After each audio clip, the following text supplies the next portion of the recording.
Salut les trekkers, aujourd'hui je vais vous parler du TMB, le Tour du Mont Blanc. Alors comme son nom l'indique, c'est un sentier de grande randonnée qui fait le Tour du Mont Blanc. Le Tour du Mont Blanc, on le fait dans le sens horaire ou anti-horaire. En général, c'est dans le sens anti-horaire. C'est un parcours qui fait... Alors, j'ai du mal à vous dire, j'ai des sources qui me donnent 180 km, 190, 215 km, 164 km. En tout cas, c'est quelques kilomètres. Et au niveau des dénivelés, forcément, comme on fait le tour de la plus grande montagne d'Europe, vous imaginez qu'on va faire que monter et descendre. Et donc, on va osciller entre plus 10 000 et plus 12 000 en dénivelé. Alors, pourquoi est-ce que les chiffres ne sont pas tout à fait les mêmes en fonction des sources? C'est simplement parce qu'en fait, le TMB a un parcours qu'on va dire classique.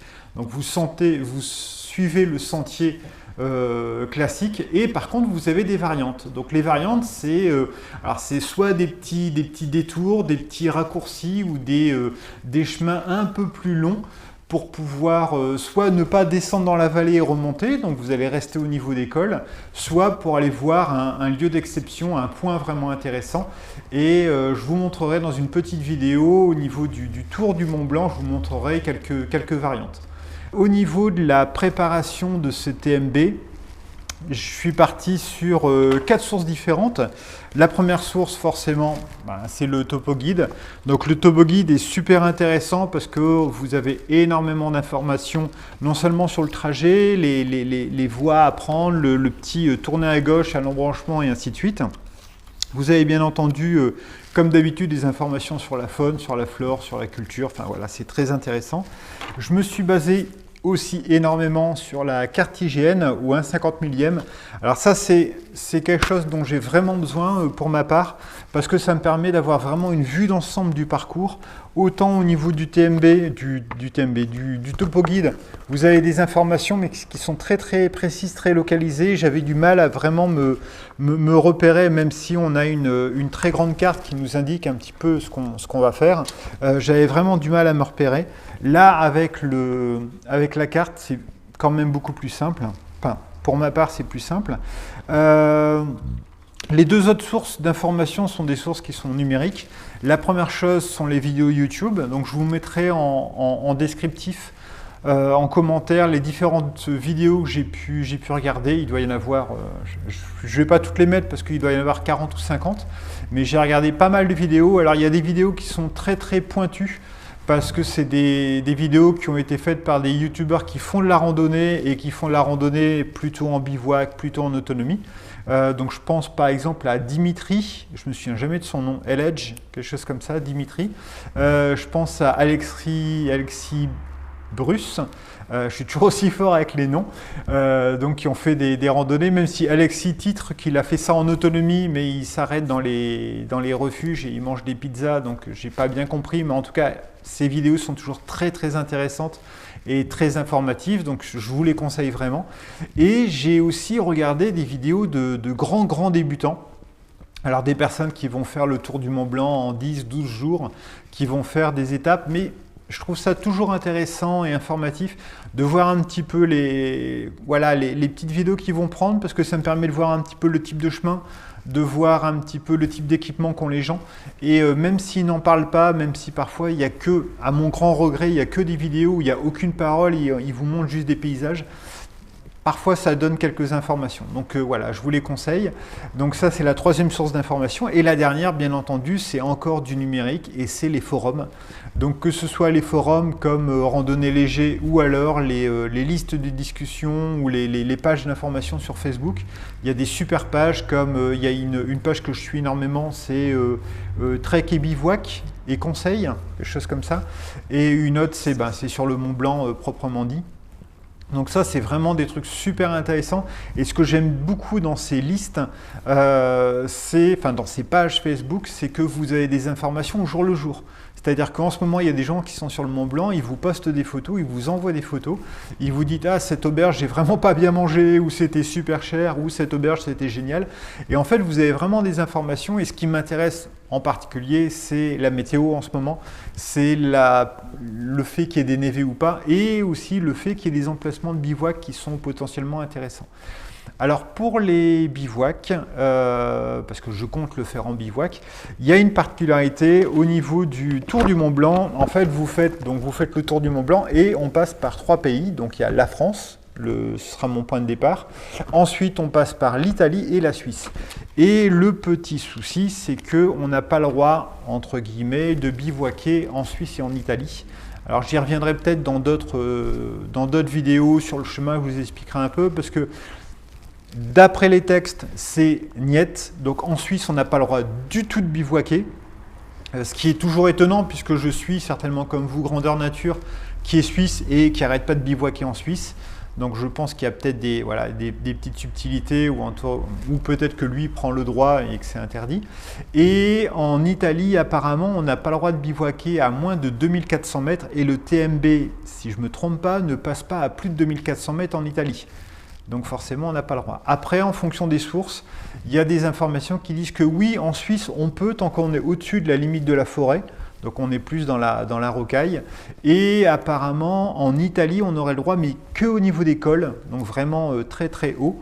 Mais ça, c'est des sources qui ne sont pas très fiables, donc je ne saurais pas trop me positionner là-dessus. J'ai posté quelques messages sur les réseaux et j'ai des avis qui sont assez divergents, donc voilà. C'est un peu compliqué par rapport à ça. Au niveau du tour du Mont Blanc proprement dit, je vous ai fait une petite vidéo avec une petite carte et je vous montre ça tout de suite pour voir un petit peu ce que je vais faire. Alors voici la carte que j'utilise pour préparer mon tour du Mont Blanc. Ici, donc je vous montre, c'est la carte IGN Tour du Mont Blanc qui est au 1/50 millième, donc qui est assez précise. On a plusieurs lieux de départ possibles, enfin tous les lieux de départ sont possibles autour du Mont Blanc puisque c'est une boucle. Il y a Chamonix, il y a les Ouches, par où je partirai, on peut aussi avoir Courmayeur, enfin voilà, il y a plusieurs endroits. Moi je vais partir des Ouches, je vais vous la faire très très vite fait, mais juste pour que vous puissiez un petit peu situer le parcours. Donc je pars des Ouches, là ça va commencer à piquer sacrément pour aller jusqu'au col de la Vosa. Alors j'ai les petites courbes de niveau ici, vous voyez, donc les Ouches, col de la Vosa, et ensuite ça va encore monter jusqu'au col du Bonhomme. Donc les Ouches, col de la Vosa, on peut avoir sur le sentier classique, on peut avoir ce qu'on appelle des variantes. Donc vous pouvez soit partir d'un côté, soit de l'autre. C'est une spécificité du GR, du Tour du Mont Blanc, puisqu'il y a beaucoup de sentiers de grande randonnée où vous êtes obligé de suivre un tracé, il n'y a pas de variante préétablie. Donc ici, col de la Vosa, soit vous allez tout du long jusqu'au Contamine Montjoie, soit vous passez le col de la Vosa par le col du Tricot, puis Refuge et ainsi de suite, et Contamine Montjoie. Vous continuez, vous descendez, vous allez passer par le col du Bonhomme. Ensuite, encore une nouvelle solution, donc ici le col du Bonhomme, une nouvelle solution, soit vous prenez le chemin classique jusqu'au Chapiot, et ensuite vous remontez vers la ville des Glaciers, soit vous prenez à nouveau une variante. Moi je pense que c'est cette variante que je vais prendre. Pour cette variante-ci, j'en suis pas encore sûr, ça va dépendre vraiment de la météo et de mon état de forme, mais là je vais la prendre parce que c'est une variante qui passe par le col du Four, et en fait au lieu de descendre en altitude, de longer une route qui, d'après les récits, est vraiment monotone et remonter jusqu'à la ville des Glaciers, en fait, on reste en altitude et ça me semble beaucoup plus sympa. Alors, on a l'impression qu'on peut gagner du temps, mais apparemment, c'est deux tracés qui se valent au niveau du temps. Mais là, je pense que ce sera beaucoup plus beau. Ensuite, on continue. On arrive jusqu'au col de la Seigne. Et le col de la Seigne, c'est la séparation entre la France et l'Italie. Donc, on arrive en Italie. On continue le col de la Seigne, hop, jusque Courmayeur. Et arrivé à Courmayeur, on continue. Alors là, ça va monter un petit peu. Et ensuite, on arrive sur entre guillemets, un plateau. Donc on a beaucoup moins de dénivelé, on a plus des montées et des descentes. Un petit dénivelé, voilà. Et on va arriver jusqu'au Grand Col Ferré. Ici, qui sera la séparation entre l'Italie et la Suisse. Donc au niveau des dénivelés, je vous ai dit, on était à la ville des Glaciers. Hop, on continue, col de la Seigne. Et ensuite, vous voyez, quand je vous disais qu'on monte un peu après Courmayeur, qui est dans la vallée, et ensuite ça reste plus ou moins plat, entre guillemets, pour arriver jusqu'au Grand Col Ferré, où là on remonte le col. et on va être à une altitude d'à peu près 2500 mètres. Voilà, ensuite, donc ma carte elle est en deux parties. Hop, deuxième partie. On est toujours ici, entre la France et l'Italie, au niveau du Grand Col Ferret. On continue la Foulie jusque Champex. Alors toute cette partie-là est assez plane. Vous voyez, on est Grand Col Ferret, on descend la Foulie, on descend même largement, j'ai dit plane, je me suis trompé. Donc on descend largement, on monte un petit peu. Après, c'est jamais des dénivelés qui sont énormes ici, hein. C'est des choses, on est entre 1600 et 1200 mètres, donc il y a 400 mètres de dénivelé, donc ça reste pas incroyable. Au niveau de Champex-Lac, alors soit vous suivez le chemin traditionnel, ici, pour arriver jusqu'au col de la Forclaz, soit vous prenez une variante qui est apparemment très très belle, qui s'appelle la variante de la fenêtre d'Arpette. Enfin, il y a un autre nom, mais en tout cas vous passez par la fenêtre d'Arpette, qui est une variante magnifique, mais je pense que je ne la prendrai pas parce qu'elle est très engagée. Apparemment on monte beaucoup, et c'est pas tant monter qui me fait peur, c'est qu'il y a des pierriers. Et les pierriers, c'est vraiment pas mon truc, c'est pas ce que je préfère. Tout ce qui est minéral, c'est vraiment pas ma tasse de thé.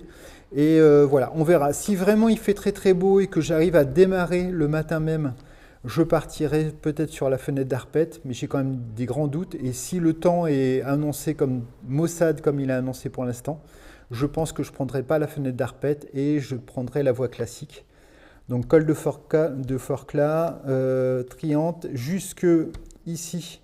La séparation entre la Suisse et la France, qui est le col de Balme, je ne sais pas où c'est noté, j'étais là, col de Balme, ici, j'étais parti sur une autre variante, donc col de Balme. Ensuite, on continue, ça monte, ça descend, Très-le-Champ, on va monter un petit peu pour arriver jusque La Flégère, le Brévent. Et là, ça va être la partie pour moi la plus compliquée, puisque du Brévent jusque les Ouches, ça descend tout le temps. Et là, si vous regardez un petit peu le dénivelé, vous voyez qu'en effet, hop, on est bien, on monte au niveau du Brévent. Et là, c'est la descente de la mort. Voilà. Donc, je comprends aussi qu'on le fasse dans ce sens-là, parce que quand vous partez des Ouches et que vous décidez de le faire dans le sens horaire, à mon avis, quand vous commencez par ça, vous vous flinguez bien les pattes. Mais bon, voilà, c'était une petite présentation très rapide du Tour du Mont Blanc. Voilà, j'ai essayé de faire vraiment succinct et de passer très très vite, de pas trop m'appesantir, parce que je pense que voilà, c'est pas forcément intéressant pour les gens qui veulent pas du tout le faire et pas assez détaillé pour les gens qui veulent le faire, mais au moins ça vous explique un petit peu le tour à faire. Alors, il y a des spécificités sur ce Tour du Mont Blanc, ce qui va conditionner bien entendu le parcours, ce que je vais vivre et également le matériel que je vais prendre, ce qu'on verra dans la vidéo qui suivra celle-ci. Bien entendu, en plus du parcours, il y a l'époque à laquelle je pars. Donc là, on est au mois d'août, je vais partir fin août. Donc forcément, par exemple, fin août, la météo devrait être un peu plus clémente par rapport au névé. Donc je devrais avoir un peu moins de névé. Cet été, c'est un été qui a été assez pourri, donc on va voir un petit peu ce qu'on va avoir comme temps. Mais déjà, au niveau de la météo que je regarde quasiment tous les jours, on annonce un temps qui est assez moyen, avec surtout le premier jour, le dimanche, des orages. Donc je vais me choper de la pluie. Donc voilà, ça c'est intéressant. Au niveau de la luminosité, bien entendu, comme on est fin août, la luminosité commence à descendre. Donc si vous regardez un petit peu la vidéo que je vous ai fait via un site qui me donne, je regarde toujours un petit peu quand se lève le soleil, quand le soleil se couche. En fait, on voit que le soleil se lève de plus en plus tard et se couche de plus en plus tôt, donc vers 19h30. Alors que, par exemple, si j'avais regardé, si j'étais parti au mois de juin, au lieu de se coucher à 19h30, il se couchait plutôt vers 20h30. Donc ça, forcément, ça va conditionner mon temps de marche qui va être beaucoup plus court. Au niveau des spécificités, on va avoir le fait que le Tour du Mont Blanc, c'est un tour qui est quand même très emprunté. Donc, contrairement à un GR30 qui est beaucoup plus confidentiel ou un GR65 qui est aussi très emprunté, je m'attends forcément à trouver beaucoup plus d'infrastructures sur le terrain. Au niveau de l'eau, je serai beaucoup moins embêté forcément puisqu'on fait le tour de la plus haute montagne d'Europe. Et donc, je pense qu'il y aura quand même pas mal de flottes, pas mal de lacs, pas mal de torrents et de ruisseaux. Donc là, je m'en fais vraiment pas. Il y a pas mal de discours autour de la présence d'eau et il y a même beaucoup de gens qui disent partez jamais avec plus qu'1 litre d'eau parce que franchement, vous trouvez de l'eau tous les 5 minutes, donc c'est pas très très gênant, sauf quelques zones apparemment qui sont un peu plus arides. Mais voilà, c'est assez tranquille. On traverse pas mal de villes, donc on part des Ouches, on arrive au Contamine-Montjoie, on passe par Courmayeur, donc ça c'est des villes assez importantes. Je vous avais dit sur le GR30 que souvent ce que je faisais, c'est que je regardais un petit peu les différentes villes par lesquelles je passais via Google Maps. Alors Google Maps, je m'en sers énormément pour préparer les GR. Je vous invite à le faire. Je ne sais pas si vous le faites. Dites-moi en commentaire si jamais vous utilisez aussi Google Maps pour repérer un peu. Alors je m'en sers pour 2 choses. La première chose, c'est pour les villes. Alors quand je vous montre, quand je vous dis les Ouches, vous en avez peut-être déjà entendu parler. Quand je vous montre la photo satellite des Ouches, ok, on se dit bon bah il n'y a pas de souci. En effet, il y a voilà, il y a du monde, il y a des gens, tout ça. Les Contamine-Montjoie, les Contamine-Montjoie aussi, il y a des gens, il n'y a pas de souci, il y a des trucs. Par contre, quand on descend tout en bas, c'est Champieux, les Champieux, quelque chose comme ça. Toujours aussi fort avec les noms, Pierre. On se dit, bah si, c'est une ville, ça a l'air gros sur la carte, ça a l'air assez important. Et en fait, non, c'est pas, apparemment c'est une étape, c'est écrit en gros sur la carte. Mais en fait, non, c'est pas du tout une ville importante. Et il y a même pire, puisque juste après, on remonte et on va arriver à la ville des glaciers. Et la ville des glaciers n'est pas une ville. Voilà, c'est juste un petit hameau et il n'y a rien du tout. Donc, parfois, on peut se faire avoir sur les cartes parce qu'on peut se dire, bah voilà, on va passer par telle ville, tel truc. Et en fait, oui, la ville des glaciers, c'est pas une ville. Et Champieux, qui est écrit en gros, non plus, c'est juste un petit lieu-dit. Donc voilà, Google me sert pas mal à ça. Alors encore une fois, bien sûr, dans le topo guide, il y a des informations. Donc on peut voir on peut avoir des informations et en plus, on a souvent le descriptif et on voit le nombre de petits points noirs qui nous permettent de savoir si c'est une grosse ville ou pas. Donc je ne dis pas qu'il n'y a aucune autre information que Google, mais Google me permet de savoir ça. Et puis souvent avec Google, ce qui est bien, c'est que quand vous zoomez sur la ville, souvent apparaissent un peu le restaurant, l'épicerie, la supérette, le Leclerc, et le Auchan et tout. Donc ça vous donne aussi parfois des informations. Le camping, ça vous donne des informations. Donc ça, j'aime bien l'utiliser. Alors l'autre source intéressante pour l'utilisation de Google, c'est les lieux de bivouac. Alors comme je vous l'ai dit, en Italie et en Suisse, normalement on n'a pas le droit de bivouaquer. Je ne sais pas encore si je vais bivouaquer ou pas en Suisse et en Italie. J'ai un petit souci, un petit état d'âme de bivouaquer en Italie et en Suisse. Enfin, il y a 2 états d'âme. La première chose, c'est ça m'ennuie énormément d'aller bivouaquer dans un camping ou de prendre un gîte parce que j'ai pas envie de porter une tente pour 3 jours de bivouac et puis le reste devoir dormir en gîte en Italie et en Suisse. Mais surtout, j'ai un petit doute ou un petit pincement au cœur parce que en fait, si on vous demande de ne pas bivouaquer en Suisse et en Italie, c'est qu'il y a une bonne raison. Alors je ne la connais pas, mais je suppose qu'il y a une bonne raison. Et je suppose que en fait, on demande de ne pas bivouaquer pour ne pas gêner la faune et la flore. Voilà. Alors encore une fois, je sais que c'est une loi, un décret, une application qui est générale. Et j'ai pas l'impression que moi, tout seul, en train de bivouaquer sur un petit carré d'herbe, sans faire de bruit, sans faire de feu, sans faire de musique, je ne suis pas avec des potes, on ne va pas parler, on ne va pas boire des bières. Je me couche à 20h et je me lève à 6h du mat. J'ai pas l'impression que je vais gêner des gens, ou en tout cas la faune et la flore. Mais bon, voilà, je suis un peu hésitant par rapport à ça. Donc je sais que je fais toujours bien attention, je sais que je ne laisse pas de détritus, je ne laisse rien du tout, ma bouffe je l'emporte, même quand j'ai des restes de nourriture, j'évite de mettre les restes de nourriture dans la nature parce que parfois on se dit non mais une peau de banane c'est de la nature, on la balance et c'est jamais bon pour le biotope d'avoir une peau de banane parce qu'il n'y a jamais de banane qui a poussé à cet endroit-là et c'est pas toujours très pertinent. Donc voilà, je fais très attention. Et je suis un peu tiraillé, donc je pense que je verrai en fonction de là où je suis.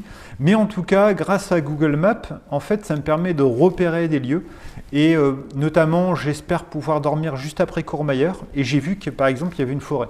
Et donc, je me dis, tiens, il y a une forêt, je pourrais m'éloigner un petit peu. Je pourrais me planquer peut-être dans la forêt dans le bois, pour pouvoir bivouaquer. J'ai vu qu'après la forêt, il y avait des petites étendues d'herbe, donc peut-être que je pourrais m'y mettre une fois la nuit tombée, je suis assez loin d'un chemin. Donc voilà, j'aime bien utiliser aussi Google Maps parce que ça me permet un petit peu de...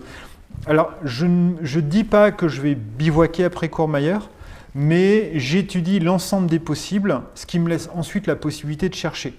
Et la possibilité de chercher, de choisir. Voilà.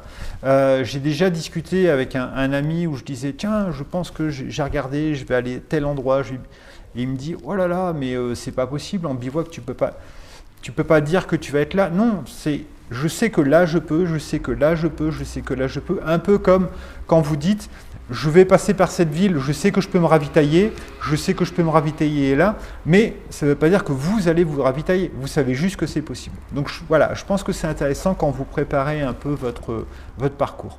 Alors dernière chose au niveau de la préparation de mon TMB, entre autres choses qui me sont apparues, être importantes. Alors bien entendu, il y a le dénivelé. Alors qui dit dénivelé dit pas forcément fatigue pour moi. Déjà, en fait, la montée d'école pour moi, c'est pas quelque chose qui va être le plus fatigant possible. C'est surtout la descente d'école, parce que comme je vous l'ai déjà dit, pour ceux qui suivent la chaîne, j'ai des petits problèmes de genoux. Donc j'ai un peu peur de morfler bien au niveau des genoux. Le GR30, donc le tour des lacs et volcans d'Auvergne, c'était un peu ma préparation pour voir si le genou tiendrait. J'ai un peu peur de ça. La spécificité de la montée, c'est qu'en général, j'aime bien saquer dedans, j'aime bien taper dans le dur. Et il faut que j'essaye de ne pas trop taper dans le dur parce que d'une part, je vais avoir des étapes qui sont fatigantes. Et surtout, je suis en bivouac, je n'aurai pas forcément la possibilité de me laver. Et s'il fait chaud et que je tape dans le dur, je vais être vite en sueur. Et la sueur, le sel, quand vous ne lavez pas correctement, ce n'est pas forcément top. Donc il va falloir... C'est un vœu pieux, mais il va falloir que j'essaye de ne pas trop taper dans le dur. Je vais essayer de ne pas trop marcher. Sur le tour du Sancy, donc le GR30, j'avais fait 42 km par jour, avec à peu près 1000 de D+ par jour. Donc là, il y a beaucoup plus de dénivelé. Je vais essayer de me limiter à 35 km par jour, ce qui est déjà beaucoup. Il ne faudra pas que je marche trop. Encore une fois, par rapport à cette sueur, tout ça. Les autres choses que je vais faire, je vais essayer de plus manger le midi, puisque j'étais souvent un petit peu léger. Le GR65, là, il y a un an, j'avais perdu 6 kg en 10 jours. Le GR30, j'ai perdu 2 kg en 5 jours. Donc il faut quand même que je fasse un petit peu attention. C'est pas normal de perdre autant en si peu de temps. Donc je vais essayer de manger pas mal. Qui dit dénivelé dit également changement de température, puisque quand vous passez de 1400 à 2400 dans une journée, forcément il peut y avoir des beaux sauts de température. Donc ça va conditionner le fait de prendre certains vêtements et également le fait d'être en altitude, même si on est en moyenne montagne, 2000 mètres, c'est pas de la haute montagne. On peut quand même avoir, notamment au niveau des cols, à 2002, 2004, on peut avoir vraiment des températures très très fraîches, beaucoup de vent. Et donc ça va conditionner aussi le fait de prendre des vêtements supplémentaires. Donc je ne pense pas que cette fois-ci je partirai juste avec une polaire. Il y a de grandes chances pour que je prenne la polaire et la doudoune. Et comme apparemment je vais avoir au moins un jour de pluie, et j'ai quand même vu pas mal de vidéos où il y avait beaucoup de pluie. J'ai vu des vidéos où même au mois d'août il y avait de la neige. Donc on ne sait jamais, surtout que cet été c'est un été pourri. Je me dis que je vais certainement prendre une hardshell, donc une veste de pluie vraiment costaud. Je l'ai testé sur le GR65, la variante du scellé, où il a plu pendant 3 jours et elle a été magnifique. Je ne pense pas que je vais prendre mon pantalon de pluie, je marcherai en short. Ça devrait passer, je ne m'inquiète pas trop par rapport à ça. Mais voilà, donc beaucoup plus de vêtements, et c'est pourquoi j'ai enfin reçu mon sac à dos, un 60 litres, donc le Levity de chez Osprey. Mon 40 litres de chez Decat me satisfait complètement, il est vraiment super. mais 40 litres ou 45 litres, c'est pas assez quand vous prenez une polaire, une doudoune, une hardshell. Je vais prendre mon sac de couchage qui est confort à moins 10 degrés Celsius. Donc pour vraiment bien dormir, c'est vraiment très important en randonnée quand vous êtes en bivouac. Donc voilà, tout ça fait que ça va être un peu volumineux. Et au niveau de l'alimentation, comme je vous ai dit, je vais essayer de plus manger. Et donc j'ai décidé de partir avec des repas, des vrais repas un peu plus consistants pour le midi. Et également avec beaucoup plus de noix, de noisettes, d'oléagineux pour avoir un peu plus d'énergie et des barres céréales. Voilà, un petit mix de tout ça. J'espère ne pas avoir été trop long. Si jamais vous avez des questions par rapport à ça, n'hésitez pas à me les poser. Dans la prochaine vidéo, je vous présenterai succinctement mon matériel. Enfin, succinctement. Vous savez ce que ça veut dire chez moi. Il y a des éléments sur lesquels je vais passer très vite parce que je vous les ai déjà présentés dans d'autres vidéos. Donc regardez par exemple d'autres vidéos comme ma préparation du GR30 où je vous parlais de mon matériel. Je vous parlerai sûrement essentiellement des petites nouveautés comme mes chaussures, puisque je ne vais plus partir avec mes chaussures montantes. Le sac à dos, le sac de couchage, ça c'est des nouveautés. Voilà, si jamais vous avez des questions, n'hésitez pas, on se retrouve très bientôt. Salut!